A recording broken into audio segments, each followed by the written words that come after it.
లేవియా కాండం 11వ అధ్యాయం. మరియు యెహోవా మోషే అహరోనులకు ఇలాగు సెలవిచ్చెను, మీరు ఇశ్రాయేలీయులతో ఇట్లనుడి, భూమి మీదనున్న జీవులన్నిటిలోనూ మీరు ఈ జీవులను మాత్రము తినవచ్చును. జంతువులలో ఏది డెక్కలు గలదై నెమరువేయునో దాన్ని తినవచ్చును గాని నెమరువేయు వాటిలోనూ 2 డెక్కలు గల వాటిలోనూ వీటిని తినకూడదు. ఒంటె నెమరువేయును గాని దానికి 2 డెక్కలు లేవు గనక అది మీకు అపవిత్రము. పొట్టి కుందేలు నెమరువేయును గాని దానికి 2 డెక్కలు లేవు గనక అది మీకు అపవిత్రము. కుందేలు నెమరువేయును గాని దానికి 2 డెక్కలు లేవు గనక అది మీకు అపవిత్రం. పంది విడిగా నుండి 2 డెక్కలు గలది గాని అది నెమరువేయదు గనక అది మీకు అపవిత్రము. వాటి మాంసమును మీరు తినకూడదు, వాటి కళేబరములను ముట్టకూడదు, అవి మీకు అపవిత్రములు. జలచరములన్నిటిలో వీటిని తినవచ్చును. సముద్రంలోనేమి, నదులలోనేమి, ఏ నీళ్లలోనేమి వేటికి రెక్కలు పొలుసులు ఉండునో వాటిని తినవచ్చును. సముద్రములలోనేమి, నదులలోనేమి, సమస్త జలచరములలోను, సమస్త జలజంతువులలోనూ వేటికి రెక్కలు పొలుసులు ఉండవో అవన్నీ మీకు హేయములు. అవి మీకు హేయములుగానే ఉండవలను. వాటి మాంసమును తినకూడదు, వాటి కళేబరములను హేయములుగా ఎంచుకొనవలను. నీళ్లలో దేనికి రెక్కలు పొలుసులు ఉండవో అది మీకు హేయము. పక్షులలో వీటిని హేయములుగా ఎంచుకొనవలను, వీటిని తినవద్దు, ఇవి హేయములు.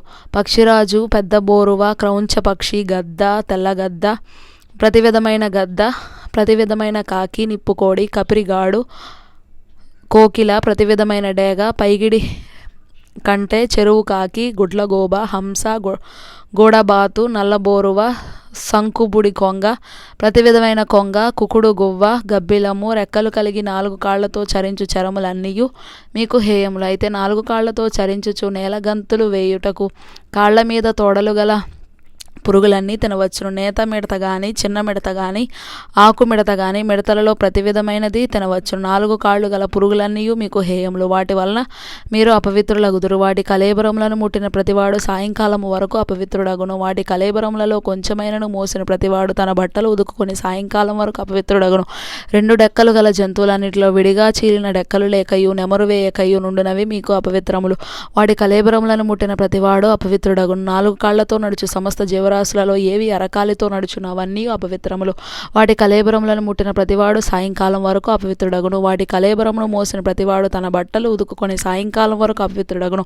అవి మీకు అపవిత్రమైనవి. నేల మీద ప్రాకు జీవరాశులలో మీకు అపవిత్రమైనవి ఏవేవనగా చిన్న ముంగిస, చిన్న పందికొక్కు, ప్రతి విధమైన బల్లి, ఊసరవెల్లి, నేల మొసలి, తొండ, సరటము, అడవి ఎలుక, ప్రాకు వాటిలో ఇవి మీకు అపవిత్రములు. ఇవి చచ్చిన తరువాత వీటిని ముట్టిన ప్రతివాడు సాయంకాలం వరకు అపవిత్రుడగును. వాటిలో చచ్చిన దాని కళేబరము దేని మీద పడను అది అపవిత్రమగును. అది చెక్క పాత్రయే గాని, బట్టయే గాని, చర్మమే గాని, సంచియే గాని, పనిచేయ ఉపకరణము ఏదియు గాని అయిన ఎడల దాని నీళ్లలో వేయవలను. అది సాయంకాలం వరకు అపవిత్రము అయి ఉండును, తరువాత అది పవిత్రమగును. వీటిలో ఏదైనను మంటి పాత్రలో పడిన ఎడల దానిలో దంతయు అపవిత్రమగును. మీరు దానిని పగలగొట్టవలను. తినదగిన ఆహారం అంతటిలో దేని మీద ఆ నీళ్లు పడునో అది అపవిత్రమగును. అట్టి పాత్రలో త్రాగిన ఏ పానీయమును అపవిత్రము. వాటి కళేబరములలో కొంచెము దేని మీద పడునో అది అపవిత్రమగును.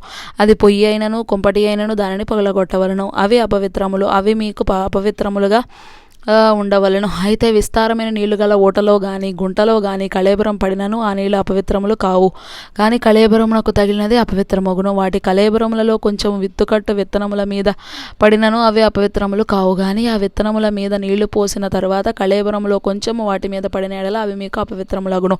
మీరు తినదగిన జంతువులలో ఏదైనా చచ్చిన ఎడల దాని కళేబరమును ముట్టువాడు సాయంకాలం వరకు అపవిత్రుడగును. దాని కళేబరములో ఏదైనా తినువాడు తన బట్టలు ఉదుకుని సాయంకాలం వరకు అపవిత్రుడగును. దాని కళేబరమును మోయివాడు తన బట్టలు ఉదుక్కొని సాయంకాలం వరకు అపవిత్రుడగును. నేల మీద ప్రాకు జీవరాశులన్నీ హేయములు, వాటిని తినకూడదు. నేల మీద ప్రాకు జీవరాశులన్నిటిలో కడుపుతో చరించు దానినైనను, 4 కాళ్లతో చరించు దానినైనను, చాలా కాళ్ళు గల దానినైనను మీరు తినకూడదు, అవి హేయములు. ప్రాకు జీవరాశులలో దేనినైనను తిని మిమ్మును మీరు హేయపరచుకొనకూడదు.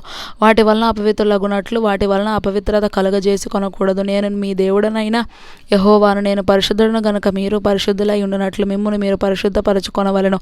నేల మీద ప్రాకు జీవరాశులలో దేని వలనను మిమ్మును మీరు అపవిత్రపరచుకొనకూడదు. నేను మీకు దేవుడనై ఉండుటకు ఐగుప్తు దేశంలో నుండి మిమ్మల్ని రప్పించిన యెహోవాను. నేను పరిశుద్ధుడను గనుక మీరును పరిశుద్ధులు కావలెను. అపవిత్రమైన దానికిని పవిత్రమైన దానికి తినదగిన జంతువులకును తినదగని జంతువులకును భేదము చేయునట్లు జంతువులను గూర్చియు పక్షులను గూర్చియు జలచరములైన సమస్త జీవులను గూర్చియు నేల మీద ప్రాకు సమస్త జీవులను గూర్చియు చేసిన విధి ఇదే అని చెప్పుమనెను.